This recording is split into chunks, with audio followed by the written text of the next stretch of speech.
Willie D. Live. What's up, family?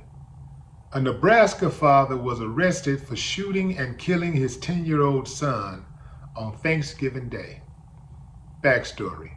Police responded to a call about a shooting outside of their home where Kendrick McDonald was found with a gunshot wound and later pronounced dead. Will McDonald, the boy's father, was taken into custody and charged with criminal homicide, use of a weapon gun, and possession of a firearm by a prohibited person. According to the Omaha World Herald, investigators suspect that McDonald may have fatally shot his son due to a mistaken belief that an intruder was attempting to steal his car. Evidence at the scene supports this theory. Responding officers were informed that the car alarm had been activated shortly before the shooting occurred. Omaha Police Captain Jeremy Christensen told the newspaper, "We do know that there was allegedly a car alarm going off, and for whatever reason, the suspect went outside to maybe investigate that. We're not 100% sure on that, but we are receiving information that a car alarm was going off. As to exactly what transpired and the why of it, we're still trying to piece that together through our investigation." According to reports, the police were unable to verify if Kendrick's mother was present at the time of his death. However, authorities confirmed that there were other children present during the incident.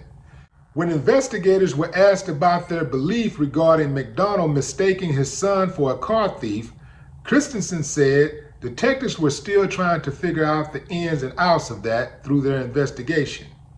Investigators found a handgun at the scene of the shooting, which is believed to have been used in the incident. This sounds like an honest mistake, an honest, tragic mistake. But Will got a huge obstacle to overcome if he is to avoid jail time. See, Will is a convicted felon. As a convicted felon, he's not supposed to be in possession of a firearm. He did 5 years on a robbery charge. What do y'all see? What do y'all see happening? Time or no time? Obviously, there's some culpability there. I mean, he's got to be held responsible for killing a 10-year-old kid. Even if it wasn't a 10-year-old kid, you can't just start shooting people just because they're stealing something from you, right? You can't do that, and most states won't allow you to just do that. I don't know if any state will allow you to do that. Got to brush up on the laws, but this is the reason why, if you are in possession of a gun, a handgun, or any type of gun, you should know the protocol for defending yourself or your property, or you can end up in jail.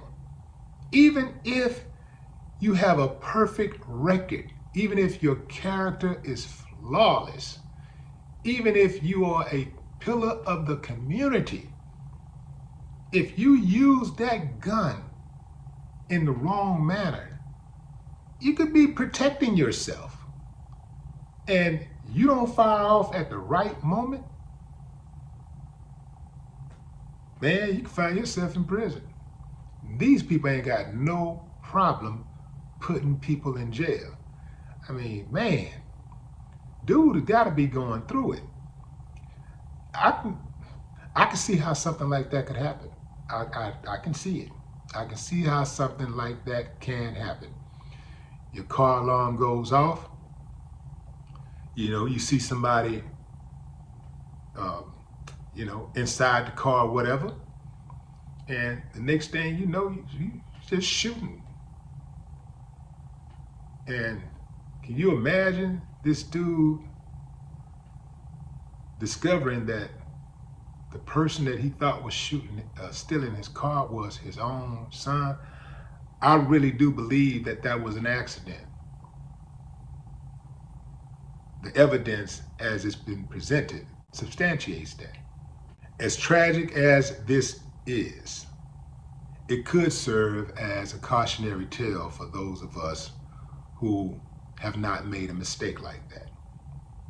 First and foremost, parents. If you have an alarm on your house, an alarm on your car, make sure you do an inventory of the people that live in your house before you start banging. Because this is not the first time something like this happened. There have been cases where teenagers, well, kids, not just teenagers, but kids have snuck back into the house and the alarm went off in the house and their parents shot them. You know, they were shot by their father sneaking into the house. Obviously, the father believing that they were an intruder. There have been cases of alarms going off where kids have tried to steal their parents' car to take off and joyride or kick it or whatever. And the parents have came out banging. So, number one, parents, you know, you gotta try to not be so quick to squeeze that trigger. And to you youngsters out there, you have to be equally aware of the dangers when you know that there's an alarm on that house, there's an alarm on that car, and you're sneaking around or you're doing something that you have no business doing. Even if you have permission from your parents to come and go, if that's an alarm, you really should make a phone call first and say, hey, I'm coming in. I think that's a very good safety precaution. Make that phone call and let whoever inside know I'm coming in. That's the way I move anyway. But what say you, fam? Drop a comment. I'd love to hear your thoughts. No more talk.